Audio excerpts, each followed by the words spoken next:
The morning justice forgot her name sometimes. It takes just 10 seconds for your entire life to shift, from respected citizen to suspect, from invisible to viral, from safe to targeted. This is not just a story about one black woman. It's a story about what happens when a broken system meets the wrong person and assumes she can't fight back. Danielle Brooks wasn't protesting, resisting, or fleeing. She was ordering her usual oat milk latte on a Tuesday morning, wearing a navy blazer and thinking about her next board meeting. But fate had a detour planned: sirens, guns, cuffs, no questions, no explanation, and that's where our story begins, with a woman reaching for her car door, only to find herself staring down the barrels of injustice. The arrest that should never have happened it was a crisp autumn morning, and Danielle Brooks was running on her usual schedule, a delicate balance of structure and serenity. She had just picked up her oat milk latte from the small, artsy cafe on the corner of 7th and Main, the kind of spot where the baristas knew her by name and played soft vinyl jazz to match the warmth of their decor. With a tablet tucked under her arm and a business meeting scheduled in 30 minutes, Danielle was already organizing her thoughts, focused and moving with quiet confidence. But fate had other plans. As she stepped onto the sidewalk and approached her sleek black Tesla, the sudden screech of tires shattered the peaceful rhythm of her morning. 2 police cruisers flew into view, parking at angles that boxed in the entire street. Doors flew open and uniformed officers spilled out like a tactical unit about to engage in combat. Danielle froze, instinctively raising her hands as multiple guns were drawn on her. Hands up, don't move. One of them barked with a voice hardened by adrenaline or prejudice, maybe both.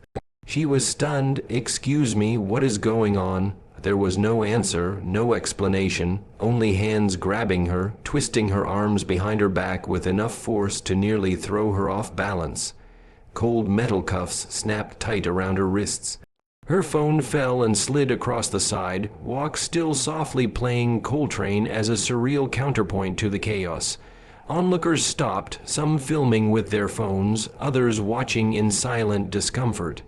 Danielle's mind raced. Was this a joke? Some mistaken prank? But the expressions on the officers' faces told her everything. This was serious, dead serious, and yet no one had said why. A false narrative unfolds inside the police cruiser. Danielle sat upright, eyes scanning the metal mesh barrier, trying to slow her breathing. The officer in the driver's seat whispered something into his radio, and the passenger kept checking the dash, nervously. It was clear even to her trained business instincts. They weren't confident, they were improvising. Something was wrong. Can someone please tell me why I've been arrested? She asked, her voice firm but calm. No reply. Finally, after several blocks, one officer muttered, "You match the description of a suspect in a credit card fraud case. You were seen near a store that was hit this morning." Danielle blinked in disbelief. "I haven't been inside a store today. I was at a cafe. I paid with Apple Pay. Check the cameras. Tell it to the station." The officer said dismissively. The pieces weren't adding up, and Danielle knew it. She had built a successful tech consulting firm from scratch, managed high-profile accounts, and trained teams on digital security. The idea that she'd be involved in something as clumsy as physical credit card fraud was laughable, if it weren't so terrifying.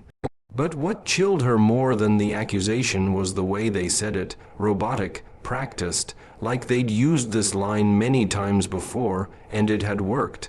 How many innocent people had been cuffed and dragged away under the same vague excuse?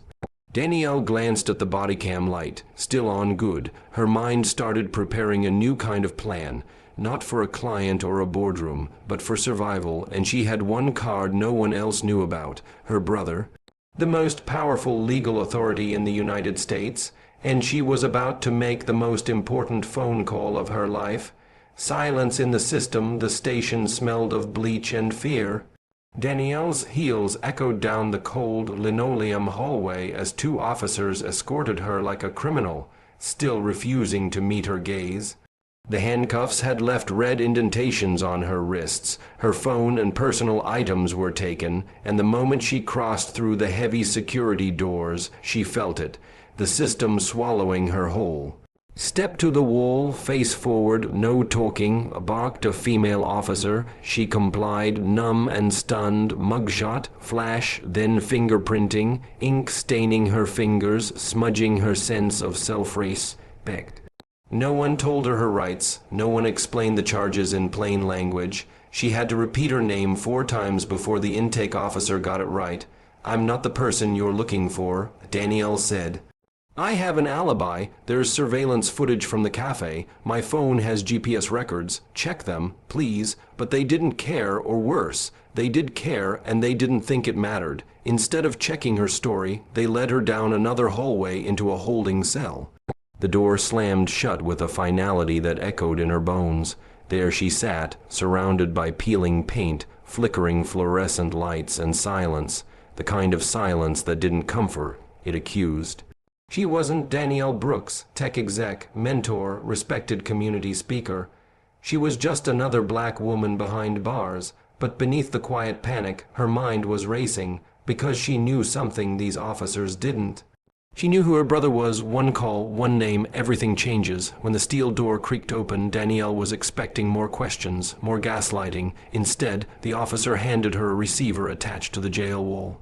"You get 1 call, make it count." She didn't hesitate. She didn't need to scroll for the number. She knew it by heart. 3 rings, then a calm, controlled voice answered, "Michael Brooks."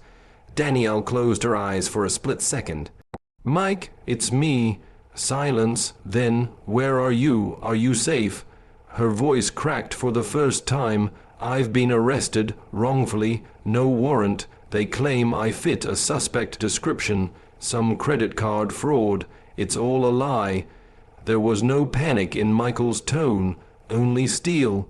"Which precinct?" "Arlington South Division." "Stay on the line." In the next 30 seconds, Danielle could hear her brother pulling strings in real time. Phones clicking, voices in the background shifting from casual to clipped and alert. And then he came back on. "Listen to me. Say nothing else to anyone. Help is coming. I want the names of the arresting officers. I want the booking details. This ends now." He hung up. What followed felt like a sudden shift in gravity. Within minutes, there was a knock at the holding cell door. The same officer who refused to speak to her earlier was now avoiding eye contact, looking pale. "Miss Brooks, we need to speak with you in the main office." Danielle stood slowly, letting the silence speak for her. They knew, or at least they'd started to. As she walked past the front desk, she noticed the commotion. Phones ringing off the hook, officers whispering, a captain pacing and checking emails, eyebrows furrowed in panic. It wasn't just a phone call, it was a reckoning. The man behind the title, the U.S. Attorney General inside the walls of Washington, D.C.'s Justice Department. Michael Brooks was a name uttered with both reverence and caution. The youngest U.S. Attorney General in modern history. He was a brilliant, composed man with a reputation for precision, iron-clad logic, and an unflinching stance against systemic injustice. But beneath the polished press conferences and power suits was a man built by fire, by hardship, by the streets of Detroit, and by a promise to protect his younger sister at all costs. When Danielle's call came through, Michael had been in a closed-door meeting with federal prosecutors. He stepped out without a word, face hardening. His chief of staff knew something was wrong. He rarely took personal calls during business hours, unless it was family. He made only 2 phone calls after speaking with Danielle. The first went to the Director of Internal Affairs at the Arlington Police Department, the second to a federal contact at the DOJ Civil Rights Division, by the time Danielle was being moved from the holding cell to a conference room. The police station had already received 3 official DOJ inquiries and 2 state-level communications from the governor's office. What the officers thought was just another routine arrest had just turned into a federal matter. In Danielle, she was no longer just a suspect. She was a symbol, and she had the full force of the United States government standing behind her. Cracks in the armor inside the station's dimly lit conference room, Danielle sat alone at the table. No cuffs, no shackles. Her body was calm, but her eyes were piercing, watching the chaos unfold just outside the one-way glass. Officers paced nervously, huddled in corners. Phones rang and were picked up quickly. The atmosphere had changed entirely, not because of guilt, but because of fear. Minutes later, Captain Reynolds entered the room, his face strained with the kind of tight-lipped politeness people wear when they know they've messed up. "Miss Brooks," he began, sliding into the seat across from her, "I want to personally apologize on behalf of the Arlington Police Department. This appears to be a tragic case of mistaken identity.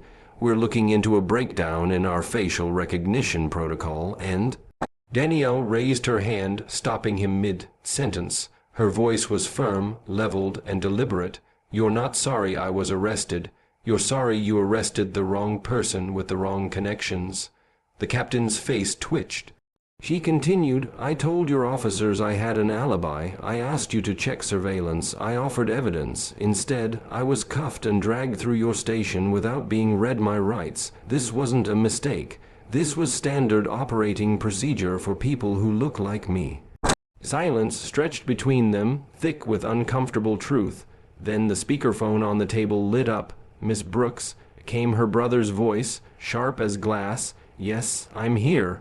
This conversation is now being recorded for DOJ oversight. Captain Reynolds, this is U.S. Attorney General Michael Brooks. I trust you are aware of the gravity of the situation." Reynolds swallowed. "Yes, sir, we are. We're cooperating fully." "Good," Michael replied coldly. "Because this station is now under federal review, I expect full release of all bodycam and dashcam footage. Danielle's arrest record is to be expunged immediately, and every officer involved will be named in an internal investigation."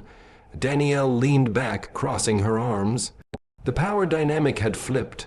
She was no longer the one in custody. They were. "The system starts to tremble." Danielle didn't need to yell. She didn't need to raise her voice or demand revenge. Her presence now spoke louder than anything she could say. As she stepped out of the conference room, escorted not by officers but by a federal representative sent personally by her brother, the station's atmosphere felt like the moment just before a thunderstorm breaks, a silence so heavy it roared. She glanced at the same officers who had cuffed her. Their eyes shifted away. No apologies, no explanations, just shame and fear. The media had already arrived, tipped off anonymously by a civil rights intern in the DOJ press office.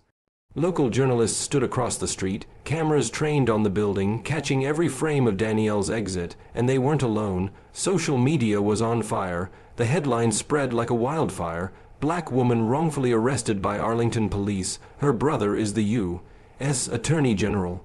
By afternoon, #Justice for Danielle was trending globally. Civil rights lawyers started showing up at the precinct. Local activists gathered outside with signs. Former victims of racial profiling began sharing their stories under the same tag.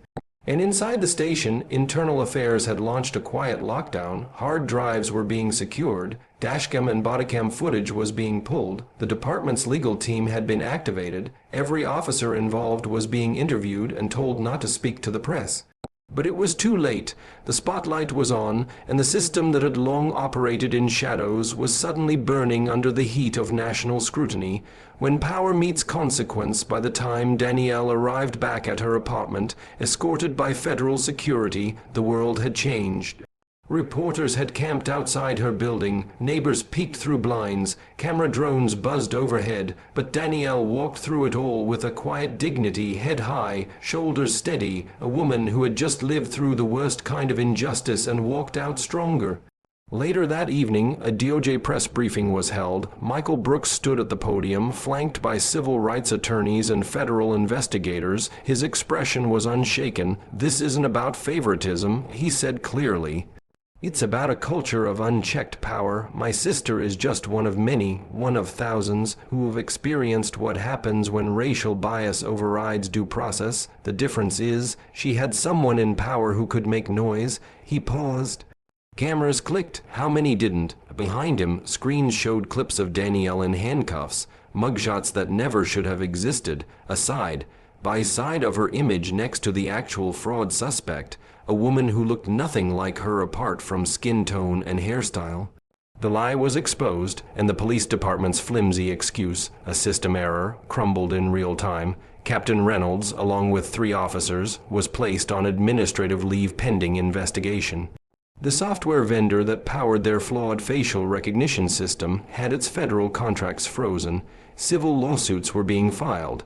Protesters outside Arlington PD doubled overnight, but the real impact?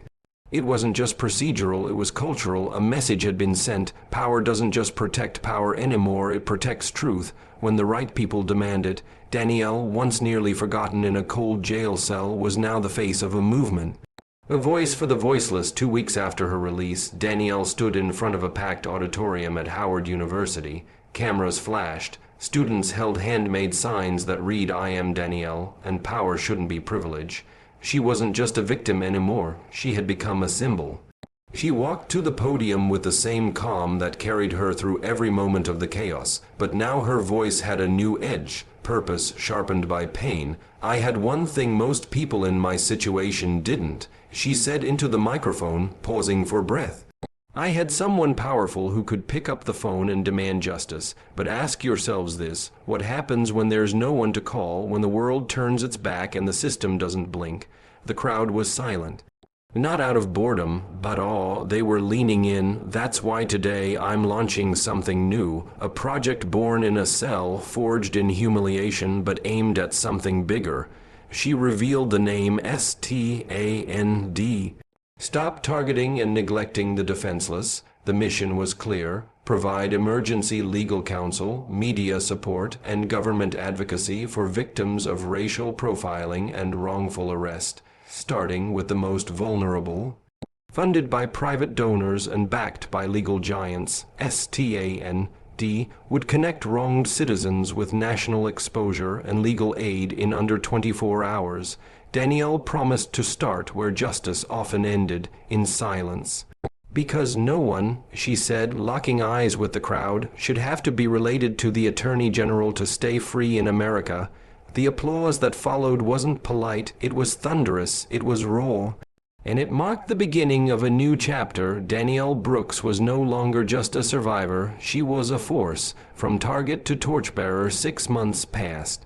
The media storm eventually cooled, but the ripple effect Danielle caused continued to spread like aftershocks beneath the surface of America's justice system. Across the country, dozens of police departments began reevaluating their facial recognition technology.